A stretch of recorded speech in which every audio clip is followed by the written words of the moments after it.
Sandwich. I have a really cool attorney that I'm gonna introduce on here to the virtual stage any minute now. His name is T. Wayne. I'll let you guess his last name. And I'm gonna play this video for you first, though, to remind you about what Care Sandwich is all about.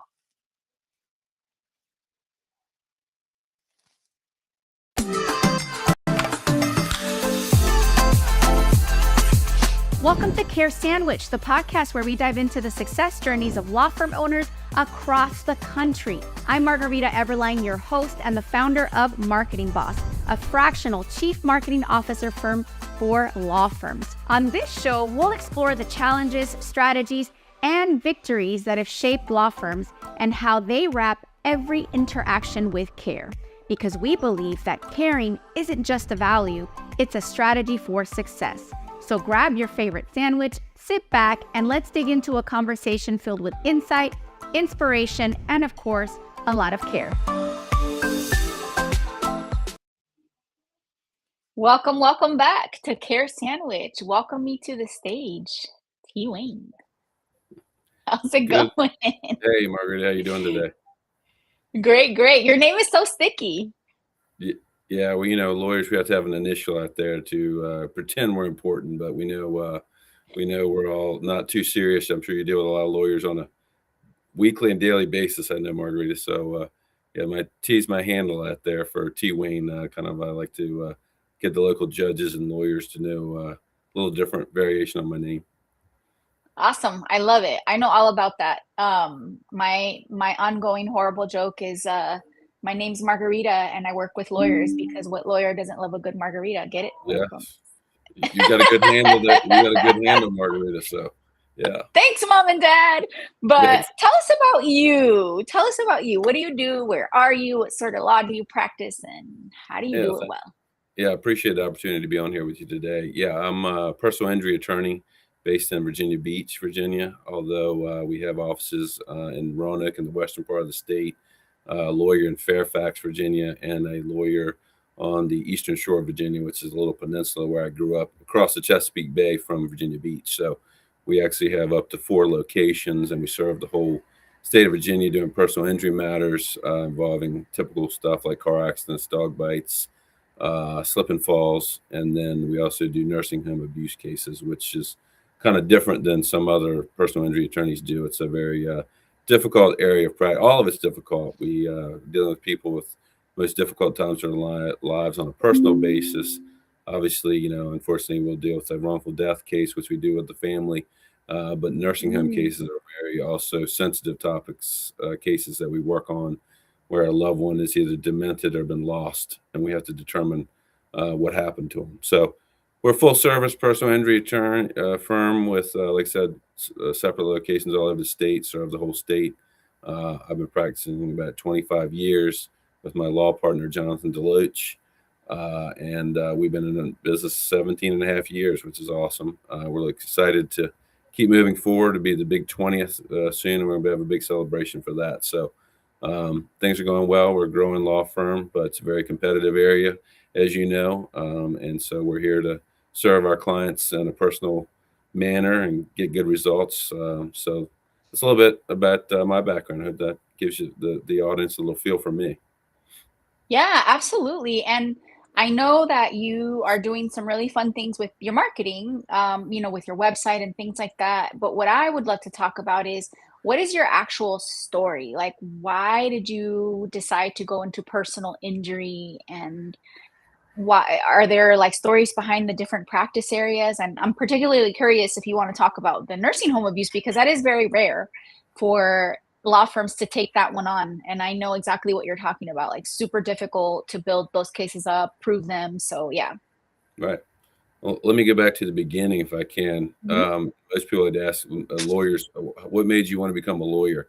So my story goes back to my mother telling me I like to argue a lot as a child. I think I've heard that as a common theme. Her first story was that I negotiated my outfit for church and negotiated into a better fit for me, I think. So that's how I kind of got into wanting to be a lawyer early on in my life, and never wavered from that.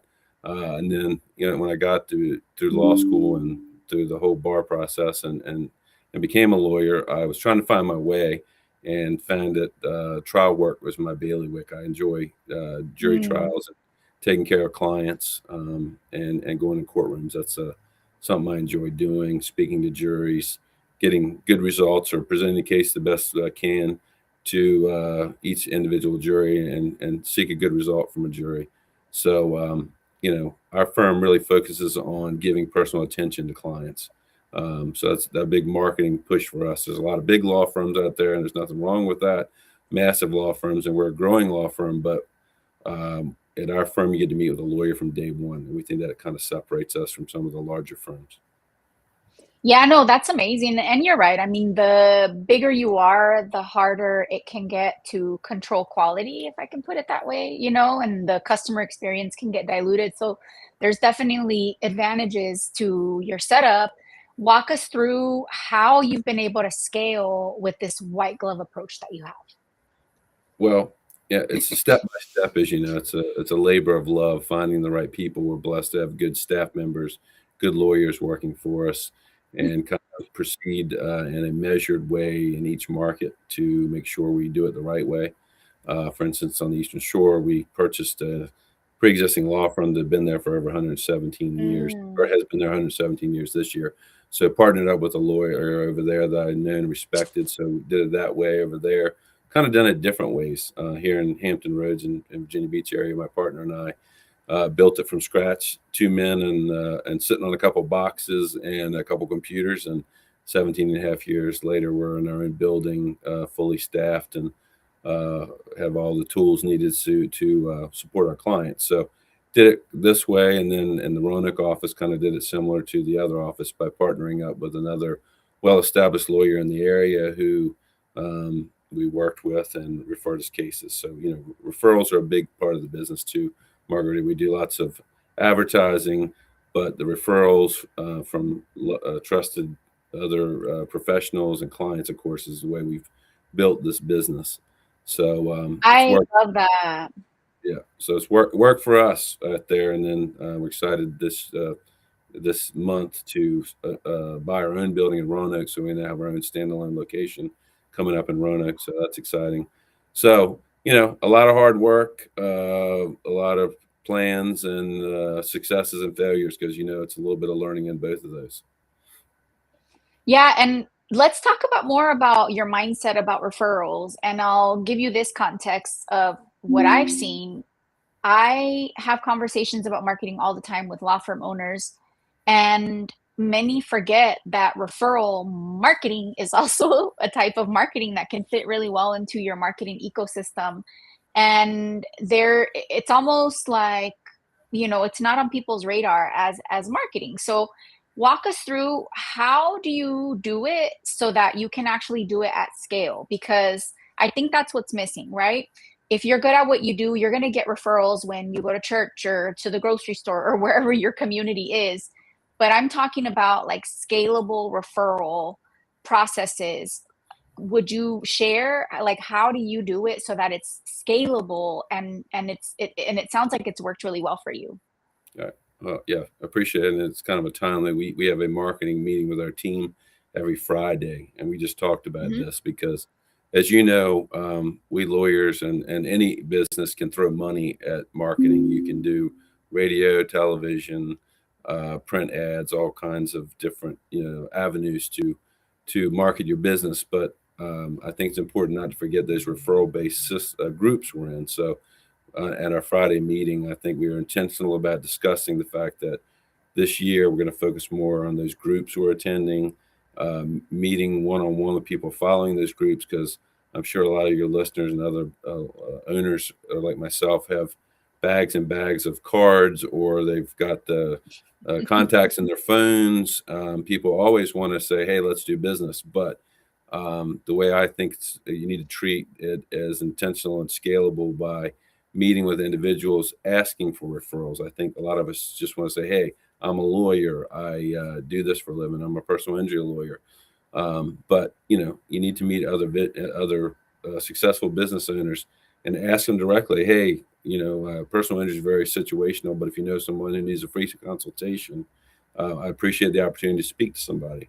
Likewise, we are not just takers, we're givers. So establishing relationships with the other people that are your referral sources. So I want to help the other business owners help them get business, because there's no other better way to build a relationship. You don't want to just be taking from them. So that's what we want to work harder as a team, our whole team, the Roanoke office, the Eastern Shore office, myself in Hampton Roads, and then the Fairfax market, is by, you know, working those channels and spending the time doing that, not just throwing money at it. Money, branding's important through the big channels, and we do that also. But I think a combination of the two is what leads to more leads, more clients, and better success.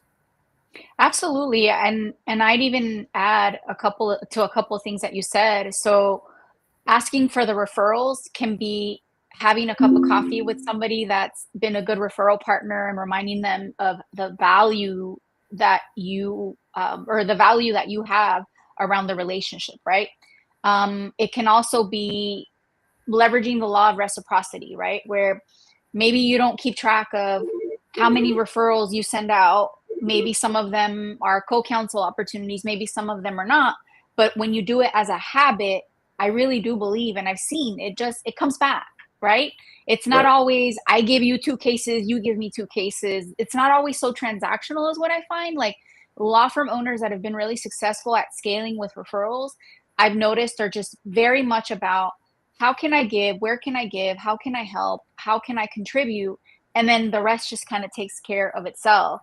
And then a couple of other things, with gift giving, events, those are also really wonderful referral opportunities. Are your referral, network clients receiving any sort of constant communication through automation or anything like that, or is it all old school? No, it's a combination. A lot of tools with I the world figured. today. However, so Yeah. we're reaching out to, with electronic happy birthdays, connecting, Mm. but we're also calling our marketing director and our intake person are following up with prior clients, just touching base. So don't forget to reach out to those prior clients and just check in sometime, because you never know where that's going to lead. These I are all love it. labor intensive things, Margarita, but they pay off. I think they allow you to have more control of it than. And again, I'm not downing spending money in marketing and getting branding, because I think that helps people know who you are and recognize your name in the market. But calling those people, we send out food cards, coffee cards, things to tell people thank you, remind them. But I think you hit it on the right point earlier, is that just do the right thing, and business can come from that. I'm not saying that you don't have to work hard to provide information and ask for business, but if you help with a charity or help another business owner get more business, learning more about another business owner is important too, because just like us as lawyers, sometimes friends call me up, hey, can you handle my divorce? Well, I'm sorry, I have not educated you enough or talked enough to let you know that I'm a personal injury lawyer, not just a lawyer. And we're all busy, right, these days. I'm not blaming people, but I have to work harder. Yeah. And let me tell you about what I do for a living. Let me explain it. Likewise, tell me about your business so I can think about you when I want to refer you a case or a client. So let's talk about that. If somebody is listening and is a law firm owner or even just a consumer and is thinking, I want to refer some cases to you and your firm, how would they go? What can they expect? How would they go about that? What's the best way to do that? Is it through your social handles or your website, special phone number? What's Right. that process like? And then what can they expect? Right. Well, they can expect personal attention. That's why my tagline is to keep saying it. But you know, I call the office, ask for me. I'm always available. I'm the business owner, and I handle a lot of components of running this office and the statewide venture. But I'll pick up the phone and talk to anybody who has a case and needs help. So happy to speak to them. They can reach out through social channels. I see our website showing up down there. There's no shortage of ways to reach out to us, Margarita. But at the end of the day, the most important thing is that you'll talk to me if you want to talk to me. You ask for me, give me a message, I will get back to you. So I want to practice what I preach. I'm not out there saying, hey, I'm available when I'm not. When I am, whether it's a large case, a small case, or any case. In fact, even just, let me call and talk about your insurance coverage, because that's a big thing I educate the public in, and marketing meetings. Just was in one last week. And, I don't want people to be injured in an accident, but these things happen. So the only way I can help prepare people is to look at your insurance coverage, understand your coverage, talk to me about your coverage, because, people all know to have it, but they don't know what they have. It's an amazing thing that I find of all levels of society. They don't know what their coverage is. And I want to be able to help them know what that is, and it'll be available if they need it, and if I need to get involved now, we have coverage in place to help in the worst of times.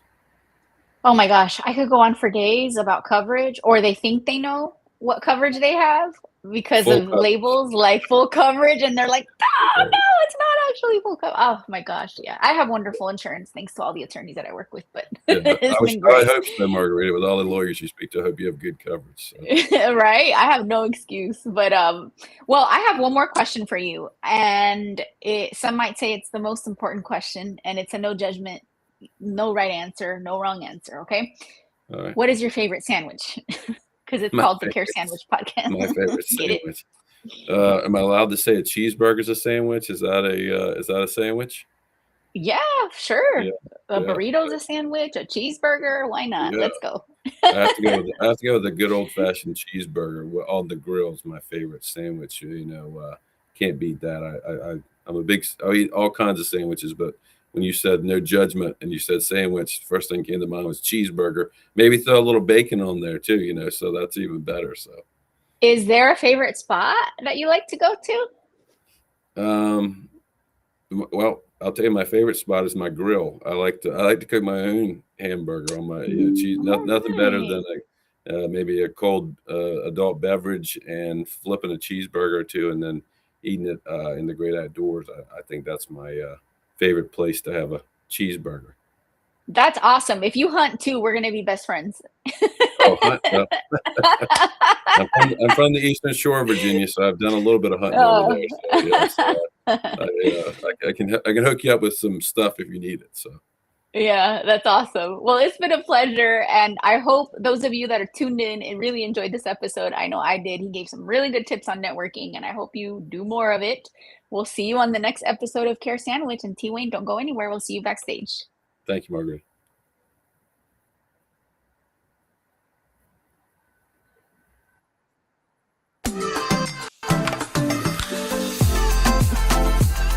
Thank you for joining us on this episode of Care Sandwich.